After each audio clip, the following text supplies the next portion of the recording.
Comme vous le savez, et aussi incroyable que cela puisse sembler en ce 21e siècle de progrès en tout genre, les hommes et les femmes ne sont toujours pas égaux en ce qui concerne le salaire qu'ils perçoivent au travail. Les qualifications et le type d'emploi n'y font rien du tout. Les hommes gagnent toujours plus que les femmes dans le secteur traditionnel.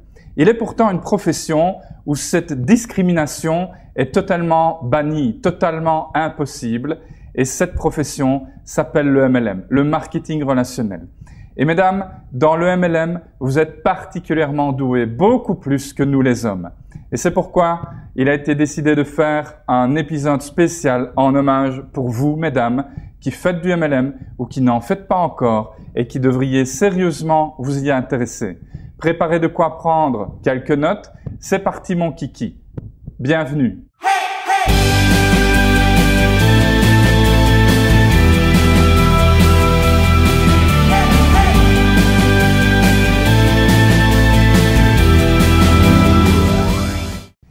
Hello, c'est Jean-Phi, bienvenue à ce tout nouvel épisode un peu spécial puisqu'il va rendre hommage à toutes les femmes, à vous mesdames, à l'occasion d'une triste nouvelle mais qui est en même temps une nouvelle intéressante. C'est malheureusement le décès de Maya Angelou, une auteure extraordinaire, une Afro-Américaine qui a eu une vie incroyable.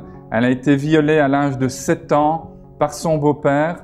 Elle a été ensuite quasiment muette. Elle s'est réfugiée dans le mutisme le plus complet. Et c'est grâce à une amie qu'elle a pu rentrer à l'école et plus tard être la première afro-américaine à intégrer une école privée. Ensuite, son parcours, il ne fait qu'une chose, il incite le respect. Cette dame a voyagé dans le monde entier. Elle a soutenu les plus grandes causes.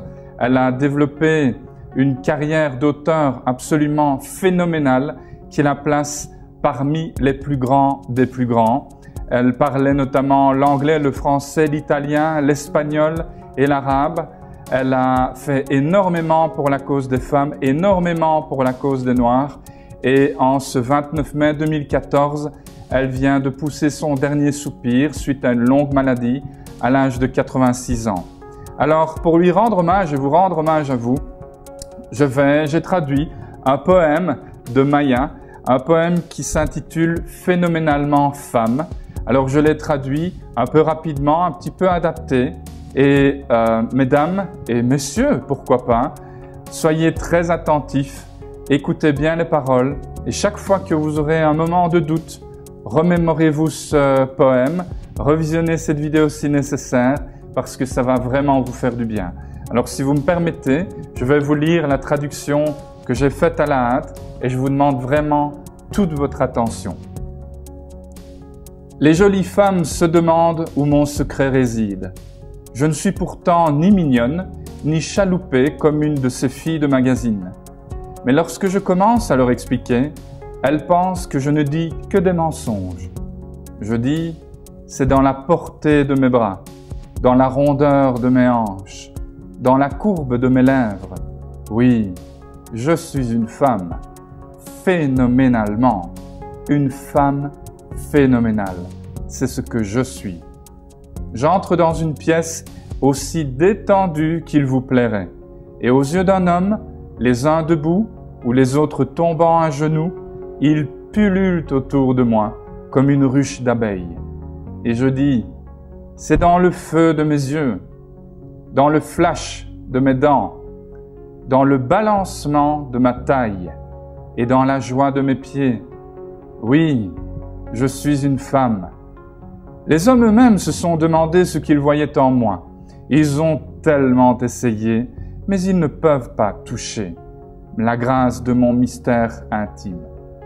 Lorsque je tente de leur montrer, ils disent qu'ils ne voient toujours pas. Je dis, c'est dans la cambrure de mon dos, dans le soleil de mon sourire, dans le voyage de mes seins, dans la grâce de mon style. Oui, je suis une femme. Tu peux maintenant comprendre pourquoi ma tête n'est pas baissée, pourquoi je ne crie et ne sautille point, ou pourquoi je n'ai pas à hausser le ton.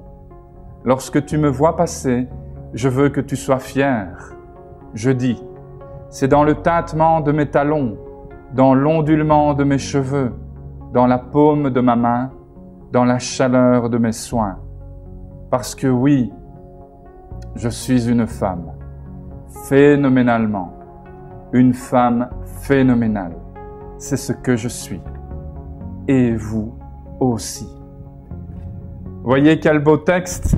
Et à vous qui regardez cet épisode, mesdames, et peut-être messieurs qui s'interrogent, qui disent « Mais comment, pourquoi, de quel droit, comment se fait-il que Jean-Phi prétend que les femmes sont les reines du MLM, les reines du marketing relationnel ?»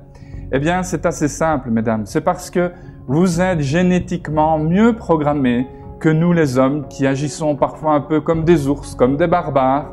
Vous avez la sensibilité, vous avez la fragilité, vous avez la capacité d'attention, vous avez l'écoute, vous avez le dialogue, vous avez le multitâche. Vous savez, nous les hommes, nous ne pouvons malheureusement être bons qu'en faisant une seule chose à la fois.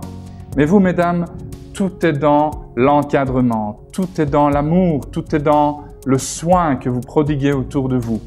Et toutes ces qualités font de vous, intrinsèquement, les plus qualifiés de toute la planète pour avoir un immense succès dans le marketing relationnel. Alors songez-y sérieusement. Le marketing relationnel est une profession qui est conçue à la base pour les hommes, mais qui est beaucoup mieux adaptée aux femmes. Gardez en mémoire qu'il y a une notion commerciale, gardez en mémoire qu'il y a une notion entrepreneuriat, et gardez à l'image, à l'esprit, qu'il y a une notion de construire un revenu et que ce n'est pas que l'apanage des hommes.